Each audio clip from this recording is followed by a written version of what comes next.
For the Life of the World is a production of the Yale Center for Faith and Culture. Visit us online at faith.yale.edu. Is Luther right in saying that God has to remain hidden, and the way in which God has to remain hidden has to be terrifying? So there has to be this kind of background of the terrifying God in all of our relations with the God of love that is the God of grace that saves us. It's fundamentally incomprehensibility, that it's a way of keeping God incomprehensible and keeping reason away from God. You are in a situation where God is both revealed and hidden, and it's sometimes the hiddenness of God may come to the fore, and it's sometimes the revelation of God might come to the fore, because we live in a time-bound world, and so we can't necessarily comprehend or understand what lies beyond it, and so that maybe is an aspect of our relationship with the hiddenness of God. There is a tension there, and there will be experiences, and there will be dark nights of the soul, and there will be states that you are in that tend you towards despair. But you've always got to keep the reality of faith, hope, and love. Keep hold of the fact that that is a reality, and that can and will be a reality. And not to try and justify it, not to try and harmonize it, but just to hold it, I suppose. And hold it even in its contradiction. This is For the Life of the World, a podcast about seeking and living a life worthy of our humanity. I'm Evan Rosa with the Yale Center for Faith and Culture. God is hidden. God is silent.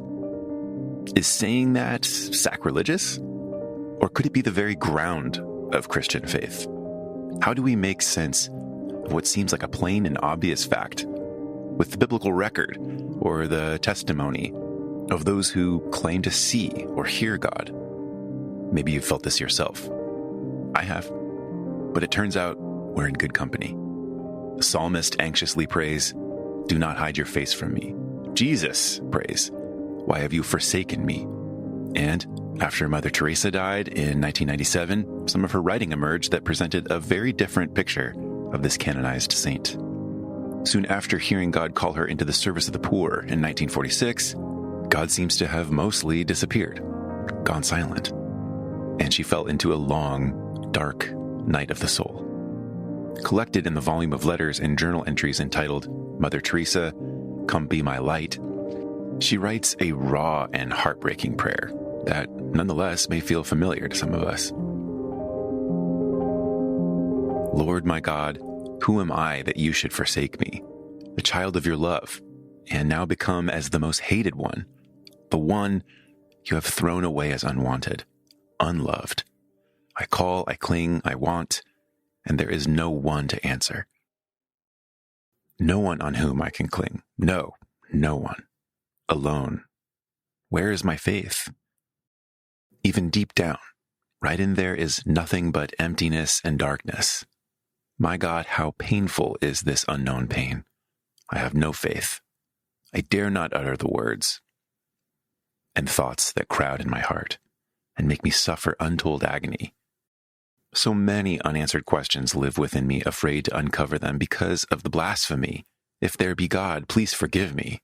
When I try to raise my thoughts to heaven, there is such convicting emptiness that those very thoughts return like sharp knives and hurt my very soul. I'm told God loves me, and yet the reality of darkness and coldness and emptiness is so great that nothing touches my soul. Did I make a mistake in surrendering blindly to the call of the Sacred Heart? This passage very achingly captures the fact that, well beyond an academic question, the other side of divine hiddenness is human loneliness.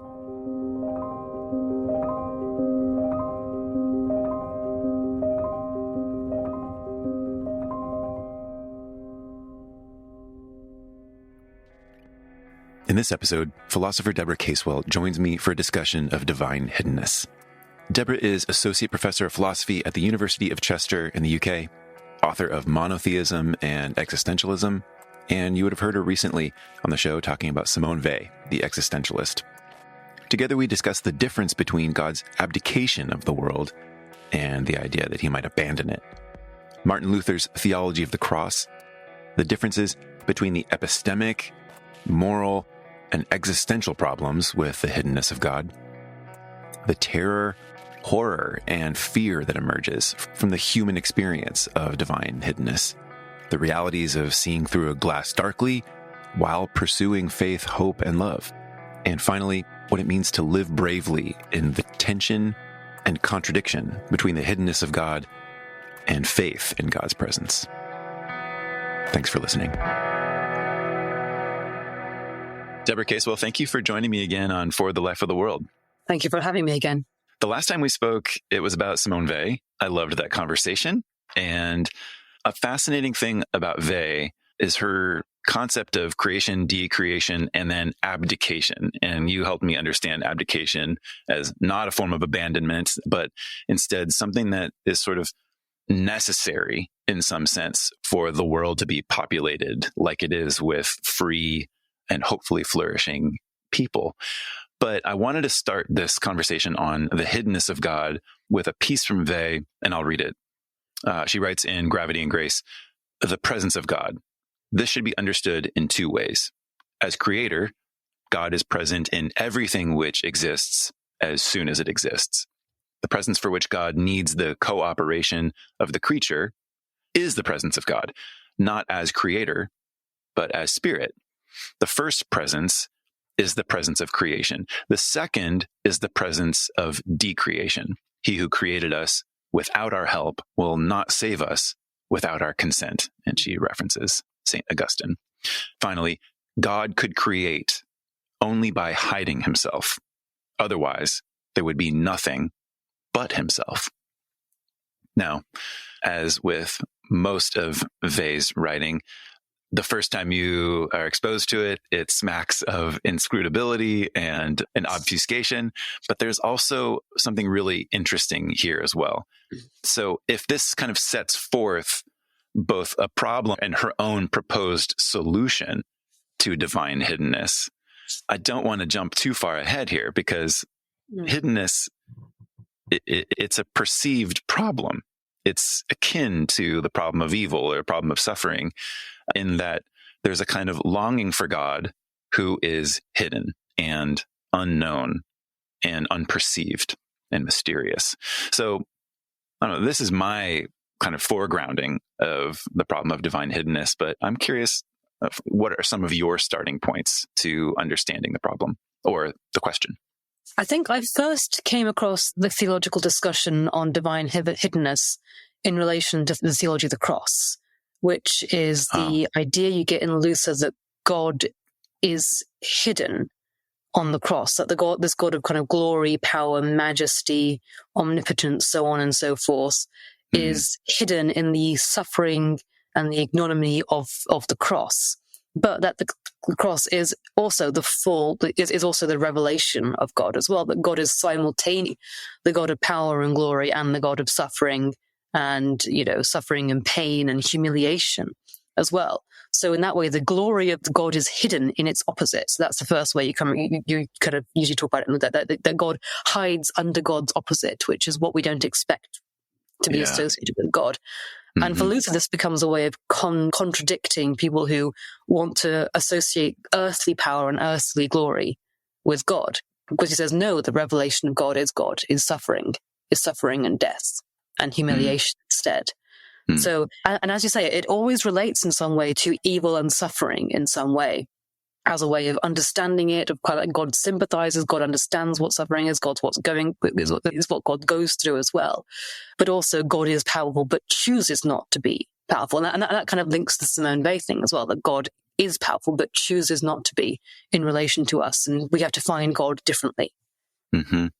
So I wonder if you kind of share, just as you first encountered it, and then as you think about it now, I wonder if you describe what you notice as some of the sort of common experiences of hiddenness, and insofar as you've thought of it, because you talk about, it's not just being hidden or veiled.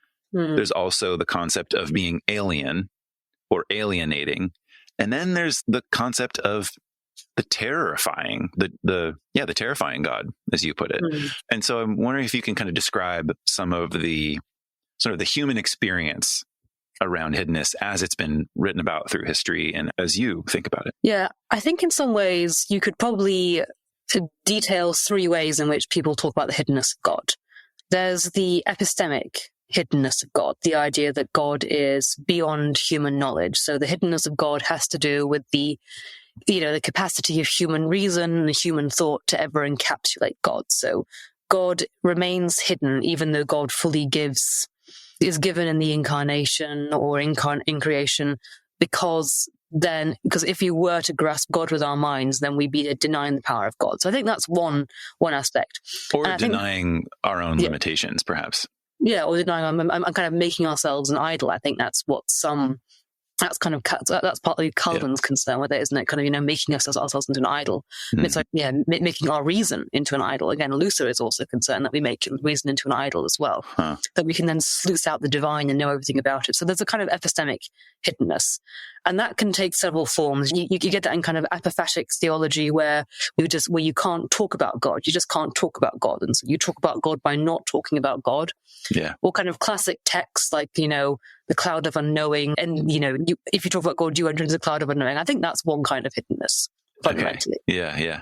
All it's epistemic, kind of, you'd say. Epistemic, yeah. It's kind of the more appealing one, basically. Yeah, sure. It's definitely the more appealing one. But then you get the moral hiddenness of God.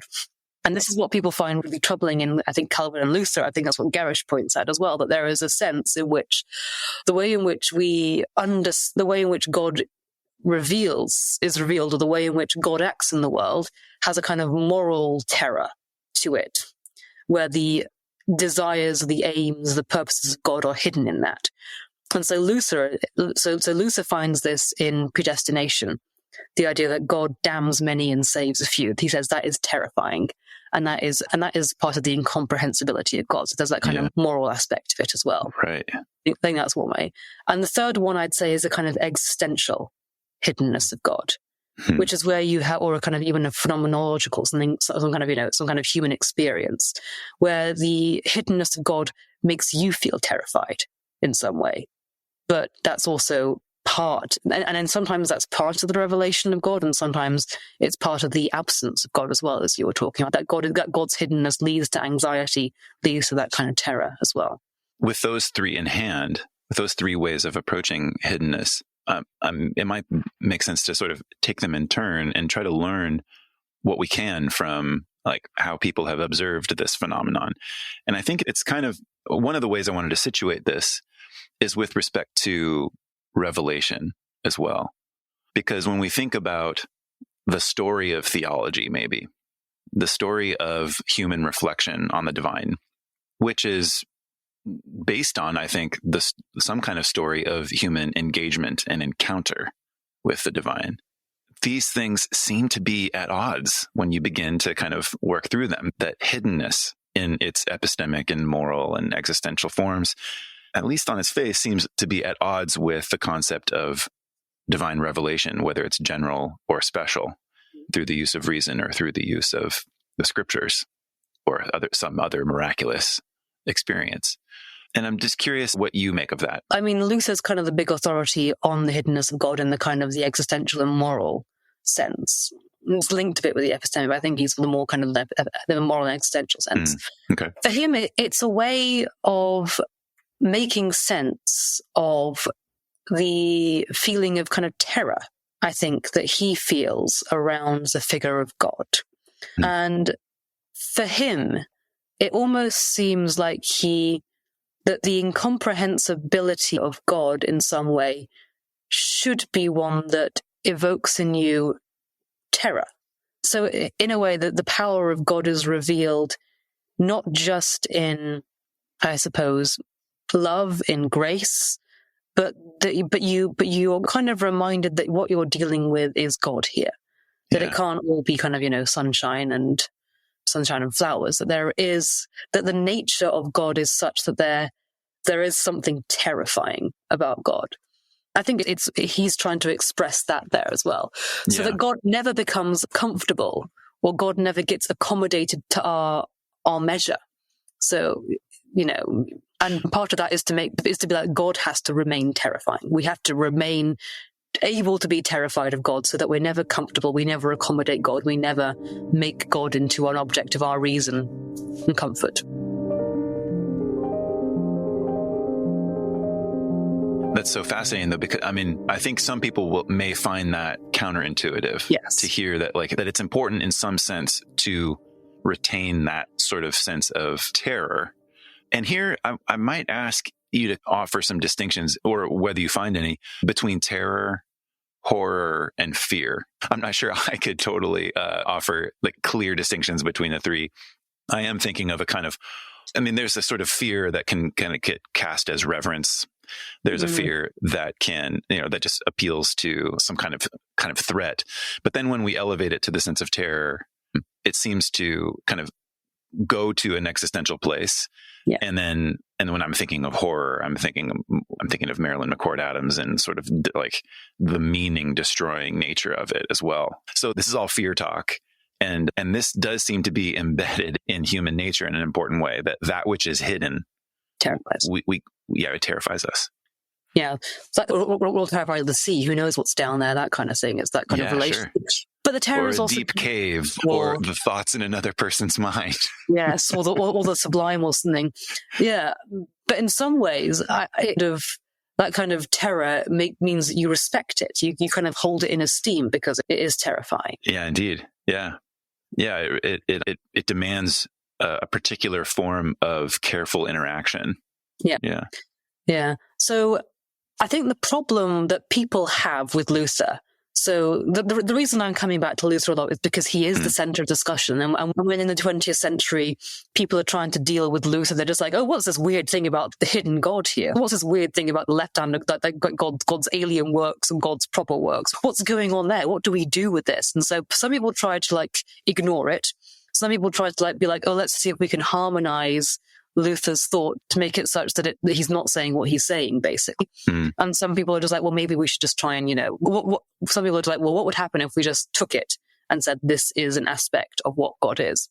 And so I think that's why the terror is more important than the fear, because I think lots of theologians would say, okay, that's fine. Of course we fear God. God is powerful. God, God can save us. But Luther kind of goes, God is terrifying because God does save some of us and God does damn some of us. And the only way we can relate to that is and that does terrify us. That is something that evokes in us a feeling of horror.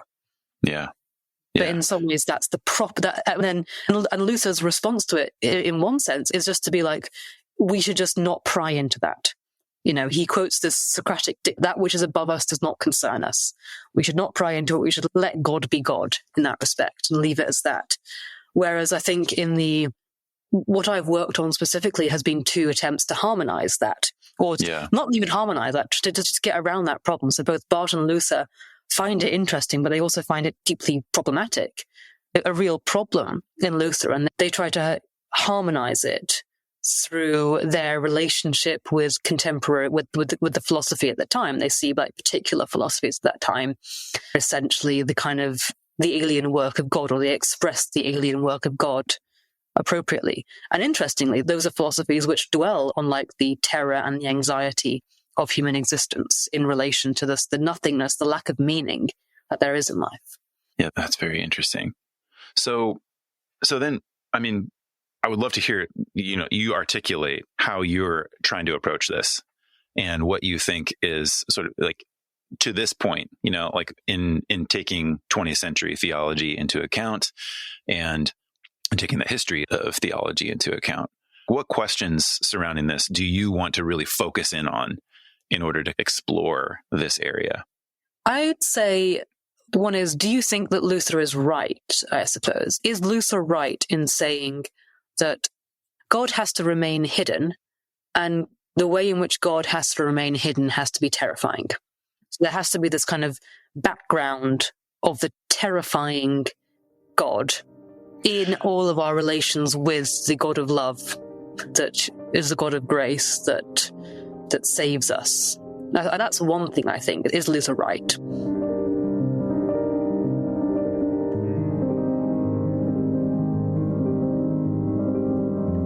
Why exactly is Luther committed to the idea that God must stay hidden? Is it solely based on this predestination and the possibility of damnation? Or is it, and maybe I'm curious what you think about, the difference between how Luther and Weil might think about this. I think for Luther, it's less, predestination is part of it. It's fundamentally incomprehensibility, that it's a way of keeping God incomprehensible and keeping reason away from God. So that'd be the Socratic dictum then? Yeah, the kind of Socratic dictum, and where human reason is always trying to get control of things and, categorize, bring things in under its control, make everything rational. But it's a way of keeping God incomprehensible. Yeah. Both in an emotional sense and in an intellectual sense as well. I'd say that's one of the main reasons. Yeah. What's fascinating about that is the idea of keeping God incomprehensible is one way of saying, well, this is just a fool's errand in the first place. The very effort to make God comprehensible is perhaps it's a form of idolatry. It's at least foolishness, and it certainly can't be done. Yeah. But then the question is, does he go too far the other way? Does he then leave his theology open to, I don't know, just incoherence in some sense? How can you have this God that is always hidden if God is love? Most people are just like, okay, the idea that God is revealed in the suffering of Christ, that's fine. We can accept that most of the time. That's one way in which people say, okay, that's the one way in which where reason can't get a hold of God, because reason always glorifies itself, and therefore anything contrary to reason, which is suffering and death and ignominy, that's kind of fine. Do you then need this God behind God that is terrifying? Do you still need that? Yeah. Yeah, it quickly becomes a puzzle. My experience of Socratic aporia and perplexity, it comes quick. I'm so confused by a lot of this as well, because, it seems plain that God is hidden. Yeah. And yet there's all sorts of people, and this is part of why I wanted to motivate it here, and like the kind of question of keeping God incomprehensible. There's a lot of people in the world that still claim very intimate relationship with God and suggest that God is in fact not hidden. And you can find this in a variety of Christian denominations, but also into plenty of other religious traditions. There's a book by the apologist Francis Schaeffer, for instance. There's a little book, He is There and He is Not Silent. And I've always thought about that title for the two claims that it's trying to argue against, which is that God is in fact not there and is silent. Yes. And so part of why I find this interesting, and this I am speaking personally, is that we're trying to make sense of these two contrary experiences or two contrary thoughts. And one is that if there is any kind of commitment to the idea that God is revealed in Christ, or that God makes God's self revealed in just any way, that is going to cross against a very powerful experience that I cannot see God and I cannot hear God. Yeah. And the experience of God comes by way of some perceptual faculty that is very other. And that is, if it is, insofar as it's a human capacity, it's one that doesn't come easy and can, in fact, lead to confusion at times, but also it ends up being exploited in all sorts of terrible ways as well, and spiritually abusive ways. Yeah. Speaking for God. So here, I'm only just trying to motivate sort of the force of the question, why it seems to matter to me. Because, I think some takes on the hiddenness of God would argue that even that God is hidden and it's a good thing in some ways, because it means that the faith that you have in relation to God is a true faith, because it's not based on that kind of transactional thing where God is there and speaking to you and God gives you what you want and God does what you want. So in a way, it's a way of preserving the mystery and the non-transactional nature that you should have with God. So that's one way in which I do sometimes see that it goes in, that we are unable to commodify God or trivialize God, which is what we sometimes, I think, humans have the tendency to do. Yeah. And in some ways, then the experience of God that is hidden and terrifying and silent can be recast. I think it's what Luther tries to do a bit. He recasts it as a good thing. In some ways, it's a good thing that we are terrified. It's a good thing that we are abandoned sometimes. It's a good thing that we have that experience. Because it sounded like some way that was linked to the idea of the kind of the anxiety, the Anfechtung, the suffering that he goes to. And he's like, it's a good thing that you have that in relation to God. So insofar as Luther thinks this is essential, this is certainly a different way of experiencing God. This is a different form of spiritual experience. And the sense in which we hone in on the terror that comes from this, let alone the necessity of that terror, and the living with a faith and the acting, like the work of faith that is implied in Christianity, at least, has to stand together with this hiddenness.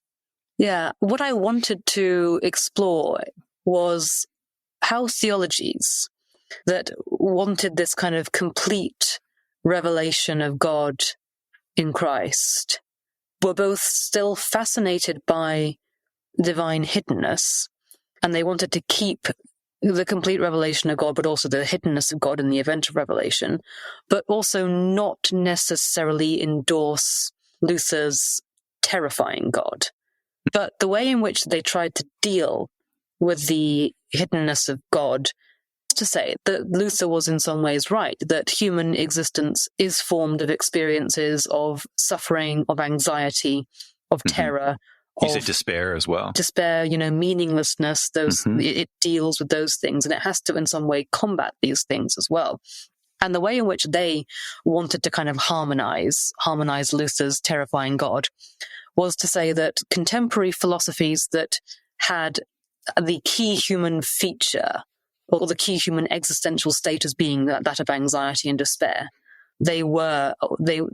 because they related that to humanity's encounter with nothingness, this kind of void of being, of meaning, of that kind of stuff, our desire to avoid nothingness, to do anything we could to avoid nothingness. In many ways, that became the way in which they were like, okay, that part of human existence is the work of nothingness, and God has given the work of nothingness a place.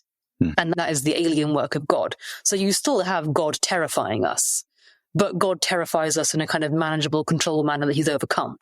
And then and what I wanted to argue was whether that was the case, whether that was overcome or not. That was my argument then. I've been doing some more work on other philosophical trends around that time. And one of the interesting things about philosophical trends around that time, and also literary trends around that time as well, is there's a interest in the demonic, and there's an interest in the experience of terror, or as a kind of preliminary step into a full religious or a proper religious experience of God. That you kind of have to go through this anxiety and terror, and then the existence of God has to be harmonized with that anxiety and terror as well. So I think it's not so much a view, it's a view that gets replaced by a certain kind of optimism, I think, in faith. Whereas what I like about this grappling with it, even if the grappling with it isn't necessarily successful, which I don't think I don't think Barth and Jung are necessarily successful, but at least they grapple with it. And I really appreciate that kind of attention to the fact that that human existence can be terrifying and meaningless sometimes, and we do have these experiences. So how do they fit into the relationship we have with God? Yeah. I suppose maybe we can end in this kind of vein, because I think there's all sorts of scriptural indications here around the longing for God, and I mean descriptions of both, the descriptions of prophets, basically, who do act as some kind of channel for divine revelation and divine operation. All the way back to perhaps to Noah, and then certainly in the kind of apparently face-to-face relationship that Moses has with God, and then on forward. And yet, by the time you have David writing the Psalms, you just have a lot of longing for the human interaction with the hidden God. Right? Do not hide your face from me. There's some sense in which that experience of evil, of suffering, of nothingness, despair, anxiety, that precedes the problem of divine hiddenness, because it feels as if in that moment, God is not there. God is silent. God is not is not coming to my aid. And this is where like certain elements of the Psalms seem to kind of capture this very universal human experience of loneliness. Yeah. We haven't said that word yet, which is the other side of divine hiddenness is human loneliness. Yeah. Yes. And that's one of the ways in which it came out in I think, the engagement with the existentialist philosophers. That kind of loneliness, that despair, Barton Jung wanted to say that is what your life is going to be like without God. Yeah. That is the reality of your life without God. And in some ways, you have the experience of the hidden God, of the hiddenness of God, so that you know what life would be like if you did not, enter into the faith, the kind of the new life of faith that could do it, that can change that existential situation that you are in.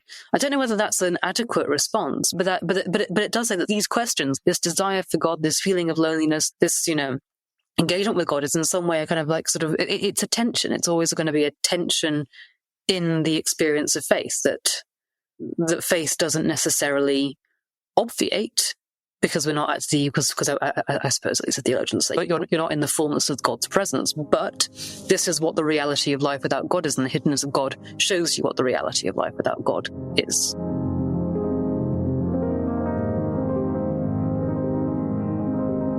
I've often associated this problem, rightly or wrongly, so I'm happy to be corrected by a biblical scholar here, but with 1 Corinthians 13:12, seeing through a glass darkly. Now we see through a glass darkly, but then face to face. Now I know in part, but then I shall know even as I also am known. And of course, like that precedes this comment on faith, hope, and love.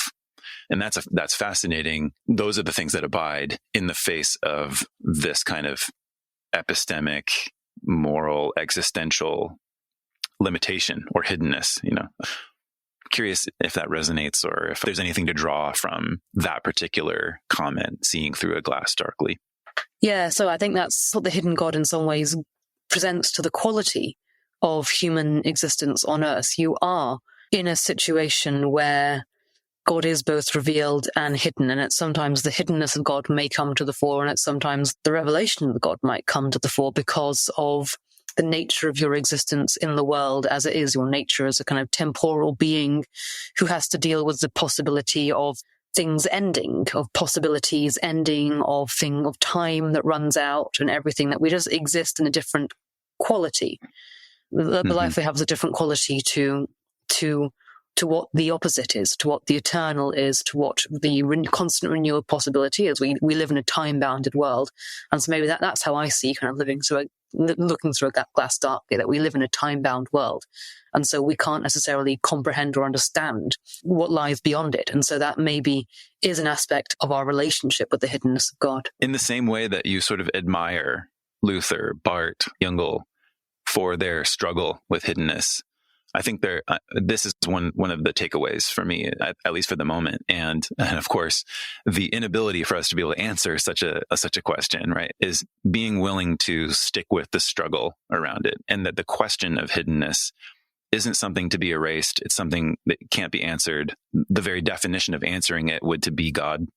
And so it kind of lays bare the idolatry that comes from trying to provide a full answer or a full erasure of the problem. I mean, it's fascinating. Erasure, a full revelation of God in this sense. So I wonder if you have any closing words on the meaning of that struggle for the human pursuit of faith, hope, and love. Yeah, I think in my own relationship to thinking and to systems, I'm much happier now than I was a few years ago, I think, to let tensions be. I think. And I suppose that's what I feel like in relation to the question of the experience, the actual experiential, existential, that quality of the hiddenness of God in relation to faith, hope, and love.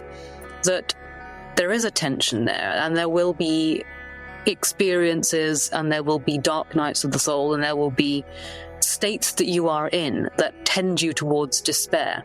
But you've always got to keep the reality of faith, hope, and love keep hold of the fact that that is a reality and that can and will be a reality, and not to try and justify it, not to try and harmonize it, but just to hold it, I suppose, and hold it even in its contradiction.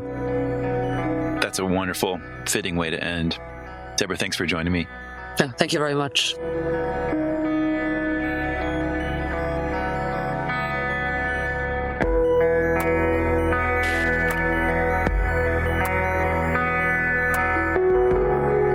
For the Life of the World is a production of the Yale Center for Faith and Culture at Yale Divinity School. This episode featured Deborah Casewell. Production assistance by Emily Brookfield, Alexa Rollo, and Zoe Halaban. I'm Evan Rosa, and I edit and produce the show. For more information, visit us online at faith.yale.edu or lifeworthliving.yale.edu. There you can find all sorts of resources that help people envision and pursue lives worthy of our humanity. If you're a new listener, remember to hit subscribe in your favorite podcast app so you don't miss the next episode. And if you're a loyal supporter and a faithful listener, we'd love for you to share this episode and strike up an honest conversation with a friend about divine hiddenness or any of your favorite episodes that we've produced. Thanks for sharing and thanks for supporting, but mostly thanks for listening, friends. We'll be back with more soon.